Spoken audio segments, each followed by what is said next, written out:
भैया। हाँ लक्ष्मण। वन में हमें घूमते घूमते 10 वर्ष हो गए। इन वर्षों में हम कई संत महात्माओं को मिले। इन सबके तो नाम भी याद नहीं रहेंगे।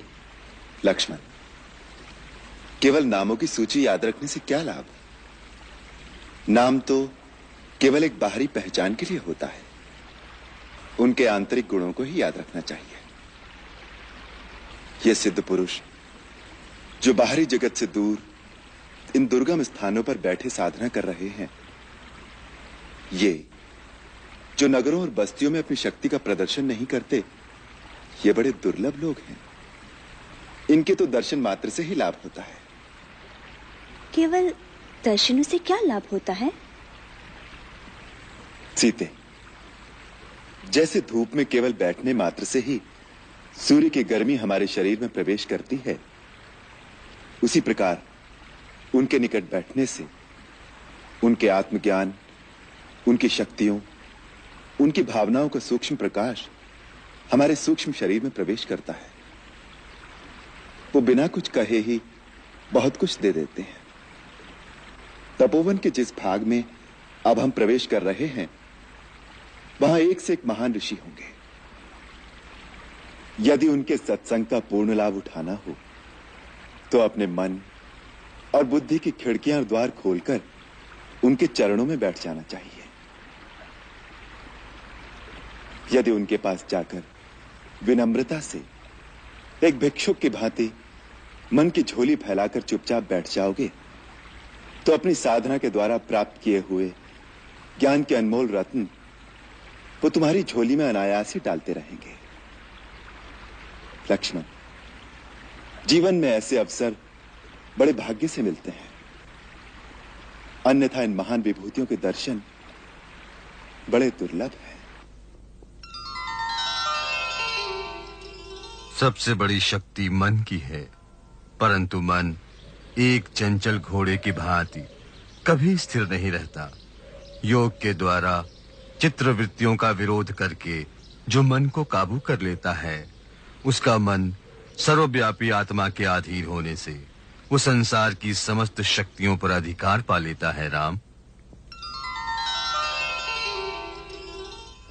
अपने कर्म की अच्छाई और बुराई को हर घड़ी हर क्षण परखते रहना चाहिए।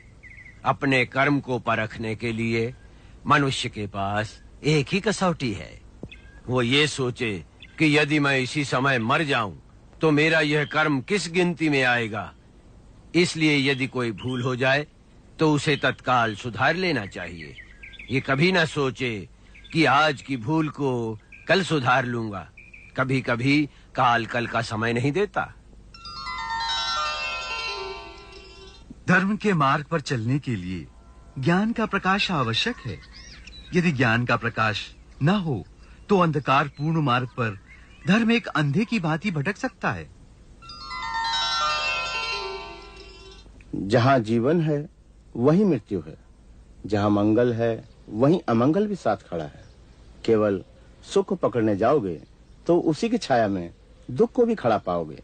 अतः जो सुख और दुख दोनों से विरक्त होकर आत्मा में लीन होता है, वही शाश्वत आनंद को पाता है। उसी को मुक्ति कहते हैं। जैसे वर्षा का जल सब पेड़ पौधों पर एक समान गिरता है, परंतु किसी के लाल फूल निकलते हैं और किसी के पीले पत्ते, इसी प्रकार एक ही विद्या का भिन्न भिन्न प्राणियों पर उनके संस्कार और भाव के अनुसार भिन्न भिन्न प्रभाव पड़ता है। पत्थर पर लिखे अक्षर कभी नहीं मिटते, परंतु पानी पर लिखा क्षण भर भी नहीं रहता। मन में क्रोध और शत्रुता को उतनी देर रखना चाहिए जितनी देर पानी पर लिखा रह सकता है।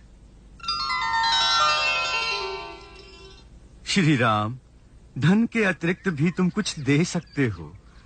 एक मीठा शब्द, एक प्यार भरी मुस्कान, उसका मोल तो धन से भी अधिक है। हर एक प्राणी भगवान का अवतार है, परंतु वह अपनी ही माया के जाल में फंसकर अपने आप को नहीं पहचानता। इस माया जाल से प्राणी कैसे मुक्त हो सकता है मुनिराज? स्वयं को पहचान कर, अपने भगवत स्वरूप को जानकर स्वयं ही अपने आप को फंसाता है और स्वयं ही मुक्ति का साधन पूछता फिरता है। यही तो मायापति की माया है।